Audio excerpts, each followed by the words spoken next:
시청자 여러분 안녕하십니까? VOA 뉴스투데이 시작합니다.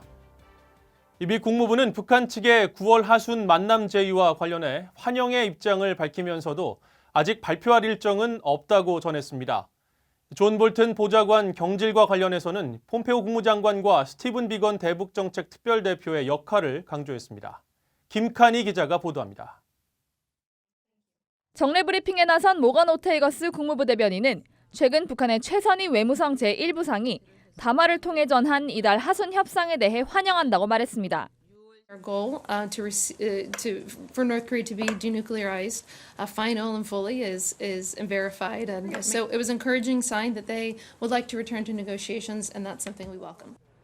이달 하순 유엔 총회를 계기로 북한과 만날 계획이냐는 질문에는 아직 발표할 것이 없다고 말했습니다. 오테이거스 대변인은 이어 북한이 협상 조건으로 내세운 미국의 새로운 계산법에 대한 질문에는 마이크 폼페오 국무장관과 스티븐 비건 대북 특별대표가 북한과 직접 협상할 사안이라고 밝혔습니다. 그러면서 미국의 목표는 변하지 않았다는 기존 입장을 거듭 강조했습니다. 존 볼튼 전 백악관 국가안보보좌관의 경질이 미북 협상에 어떤 영향을 미칠 것이냐는 질문에는 폼페오 장관과 비건 특별대표가 협상을 성공적으로 이끌 것이라며 자신감을 보였습니다. And so I think the American people can remain confident that Secretary Pompeo and Steve Biegun will continue to execute the president's desires and negotiations on North Korea. 최근까지 이어졌던 북한의 단거리 탄도미사일 등에 대해서는 도발로 규정하며 분명한 입장을 밝혔습니다. The United States, and I think importantly the international community as well, we have been united in sending the message to North Korea that the provocations like the missile launches are not helpful. 북한의 미사일 실험 같은 도발은 도움이 되지 않는다면서 미국과 국제사회는 비핵화를 이루기 위한 북한의 협상 복귀를 원하고 있다고 밝혔습니다. VOA 뉴스 김칸입니다. 도널드 트럼프 대통령이 존 볼튼 전 보좌관이 주장했던 리비아 모델을 비판한 것은 북한 김정은 위원장과의 관계 유지를 위한 것이라는 분석이 나왔습니다. 대북 제재 완화 여부에 대해서는 분석이 엇갈렸습니다. 미국 전문가들의 반응을 김영교 기자가 보도합니다. 데니스 와일더 전 백악관 아시아 담당 선임 보좌관은 북한 핵 문제에 대한 존 볼튼 전 보좌관의 리비아 방식 주장은 도널드 트럼프 대통령의 북한 문제 접근 방식에 걸림돌로 작용됐을 것으로 평가했습니다. 따라서 1년도 넘게 지난 리비아 모델에 대한 트럼프 대통령의 비판적 발언은 지난 과정들에 대한 결과 평가로 해석했습니다. Remember when the president was trying to schedule the summit in Singapore. So I think it's on the president's mind because it was so egregious. 데이비드 맥스웰 민주주의 수호재단 선임 연구원은 트럼프 대통령이 볼튼 보좌관과 리비아 모델을 동시에 비판한 건 다분히 김정은 위원장을 의식한 발언으로 분석했습니다.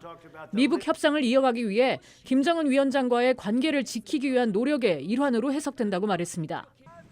Almost every time that President Trump speaks about North Korea, he is trying to protect his relationship with Kim Jong-un. And so I think that it's likely that his criticism of John Bolton was probably designed to influence Kim Jong-un. 하지만 트럼프 대통령의 이 같은 발언은 볼튼 보좌관을 비판해온 김정은 정권에게 스스로의 영향력을 과시할 수 있는 양날의 칼이 될 수 있다고 지적했습니다. 트럼프 대통령의 리비아 모델 비판은 미국의 입장 변화를 예고한 것이란 분석도 나옵니다. 프랭크 자누지 맨스필드 재단 대표는 이메일 답변을 통해 북한의 비핵화는 리비아와 달리 시설의 규모 면에서 더 시간이 걸리는 작업이라면서 트럼프 대통령의 발언은 실용성에 방점을 둔 것이라고 해석했습니다. 에반스 리비어 전 국무부 수석 부차관보는 북한에 대한 제재 완화보다는 볼튼 전 보좌관을 비판하기 위한 것으로 해석했습니다. 반면 비핵화 이행 요구를 낮추라고 밀어붙이면 미국이 수용할 수도 있다는 희망을 북한에게 줬다고 분석했습니다. VOA 뉴스 김영교입니다. 국제사회의 대북 제재 이행이 강조되고 있는 가운데 타이완 검찰이 북한 선박과 불법 환적을 한 혐의로 타이완인 6명을 기소했습니다. 미 재무부가 대북 불법 환적 의혹으로 지목한 선박들은 타이완 인근 해역에서 여전히 활동 중인 것으로 확인됐습니다. 오택성 기자가 보도합니다. 타이완 검찰이 주목한 석유 화학 제품 운반선 폴라리스호입니다. 폴라리스호는 2018년 5월 24일 타이중 항구에서 출항한 뒤 동중국 해상에서 대기하다 북한 선박 명류 1호와 삼정 2호에 차례로 석유를 환적한 것으로 파악됐습니다. 이들 선박은 지난해 1월부터 최근까지 21차례의 불법 환적으로 9만 2천 톤의 석유를 환적했습니다. 타이완 검찰은 북한 선박 등과 불법 환적을 한 혐의를 받고 있는 타이완인 6명을 기소했다고 현지 언론들이 보도했습니다. 이런 가운데 미 재무부가 북한과 선박 간 불법 환적을 한 것으로 의심하는 선박 20척 가운데 일부가 최근까지 의심스러운 활동을 하고 있는 것이 확인됐습니다. 선박 추적 시스템 마린 트래픽에 따르면 토고 깃발을 달고 운행 중인 참풍호는 지난 2월 21일 타이중 항구에서 출항해 동중국해를 따라 한반도 방향으로 북향했습니다.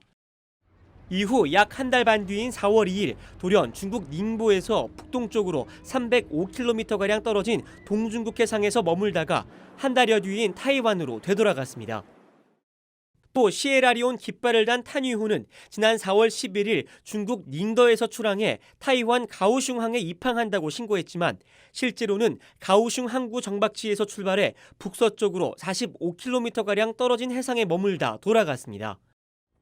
모두 항구나 항구 인근 정박지가 아닌 공해상에 오랫동안 머물렀을 뿐 아니라 항해 중간중간 AIS를 끄고 운행한 것으로 이는 재무부가 의심 선박으로 지정한 움직임입니다. 미 국무부는 공해상 불법 환적 행위 단속을 위한 국제 공조를 강조해오고 있습니다. Through many partner countries also engaged in implementing UN Security Council resolutions, and certainly is an area where we have been both active and received very strong partnership from Pacific Island countries. 유엔 안보리 전문가 패널은 북한의 주요 제재 회피 수단으로 불법 환적을 거듭 지목했습니다. 국제사회의 협력 강화로 불법 환적 단속에 더 큰 성과가 나올지 관심이 모아집니다. VOA 뉴스 우택성입니다. 국제사회의 제재를 받고 있는 북한과 이란이 대량 살상 무기와 관련해 광범위한 분야에서 여전히 협력하고 있다는 보고서가 나왔습니다. 미 의회 조사국은 11일 공개한 대이란 제재 보고서에서 이같이 밝히고 특히 탄도미사일 개발과 관련해 양국 간 협력이 계속되고 있다고 지적했습니다. 보고서는 또 국제사회의 대이란 제재가 1990년대 초부터 이란의 무기 체계 거래를 상당 부분 제한했음에도 지난 20년간 이란의 무기 산업이 성장해온 것은 북한이 주요 무기를 이란에 공급했기 때문이라고 밝혔습니다. 북한이 연계된 것으로 추정되는 해킹 조직들이 프랑스와 벨기에 등 국가의 정부기관과 연구기관을 대상으로 사이버 공격을 벌였다는 의혹이 제기됐습니다. 프랑스 사이버 방첩국은 지난 2일 공개한 보고서를 통해 웹사이트 주소와 이메일 주소 등에 대한 악성 사이버 공격을 포착했다며 이를 통해 사용자 자격증명 정보를 탈취하는 데 목적이 있는 것으로 보인다고 밝혔습니다. 또 이들 공격은 복수의 국가기관과 연구기관에 집중됐다면서 중국과 프랑스, 벨기에, 페루, 남아공 등 유엔 안보리 회원국 5곳이 대상에 포함됐을 가능성이 있다고 밝혔습니다. 보고서는 이어 이번 조사를 통해 드러난 기술적 연관성을 설명하며 김숙희와 그룹 123 등 북한과 연결된 해킹 조직을 사이버 공격의 배후로 지목했습니다. 지난 1969년 북한의 대한항공 여객기 납치 사건의 피해자인 황원 씨의 82번째 생일을 맞아 그의 생사 확인을 촉구하는 온라인 운동이 벌어졌습니다. 12일 페이스북과 트위터 등 인터넷 소셜미디어에 황원 씨 생일을 축하합니다. 황원 씨를 찾습니다라는 문구가 담긴 포스터를 들고 찍은 개인과 단체의 사진들이 잇따라 올라왔습니다.